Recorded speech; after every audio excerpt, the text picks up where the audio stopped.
I guess first of all, we'll start with the injured, Dante and Wesley Scott. Any update on those guys? Have they practiced this week? They both have tried. Shells is out. Everybody else be ready to go. Practice overall, how's it gone other than the rain shortening things up today? Work ethic has been very, very good. The guys are really, really trying to make sure they get better as a football team. That's what we talk about every week. We need to get better, and the work ethic today and throughout the week and really the whole season has been very, very good. So they've been well focused. Important for the receivers to play well here this week.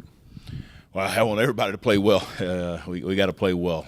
We got to come out and right from the get-go as far as our first series, our second series. I'd already talked about the first two series of the ball game, the first two series of a second half, and then the last two series of each half and the last two series of a fourth quarter are very, very important. That kind of tells me a whole lot about our football team is do we start fast, do we finish strong, and what we do in our football team. And so, again, we're doing a lot of good things, but we got to come ready to play.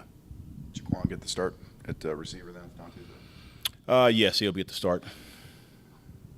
How concerned are you with kind of the inability to continue to block the screen game? I know you like to call the screens, but it seems like it has trouble getting started here. Well, I'm not concerned about it. It's just another part of our repertoire as far as plays that we have called, but I'm not concerned about it. I obviously like for it to be better, but we have some other things that we can go to be successful as an offense.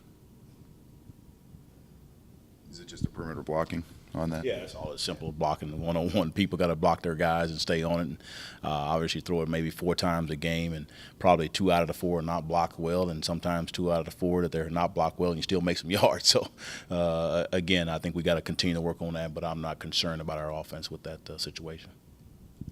Been impressed with your defensive line to kind of recognize some coverages and stuff. I know that's something Coach Singletary said he's been working on with them the other day. Well, I think our D-line is getting better and better every week, and that's all you ask for. Again, they've been causing a lot more havoc. I think part of it is also our been making more calls as far as our D coordinator, Wimberly, as far as giving more pressure, putting 5-man pressure, 6-man pressure in some cases. So I think they've been able to make some plays. We're trying to find some one-on-one matches that we maybe can our defensive line can beat their offensive linemen, and we've been more successful here in the last 2 ball games. So they made good progress. We hope that continues. One last thing, Peterson told me a story the other day about the 70-yard touchdown before halftime at Presbyterian. It was one of those things, you guys were about to go into a 2-minute offense, and they kind of went and said, hey, let's try this first. I guess, first of all, does it speak to kind of the growth of him to be able to kind of recognize the situation? Guys weren't necessarily ready to do that. And then also the trust that the coaches have and guys go out there and make plays. Well, yeah, we feel comfortable with our football team. We have quite a few guys with some experience, really, on the offensive side, O-line, our running backs, and really our receivers. We feel pretty good. And it's good that they recognize in the situation, because we do try to talk a lot about situational football. And you have to have your mind on that. Us coaches have our minds on it, but sometimes our players don't quite understand it. But I think with the experience that we have, they truly understand what the situation is in every ball game, and you have to be aware of that to be able to be successful.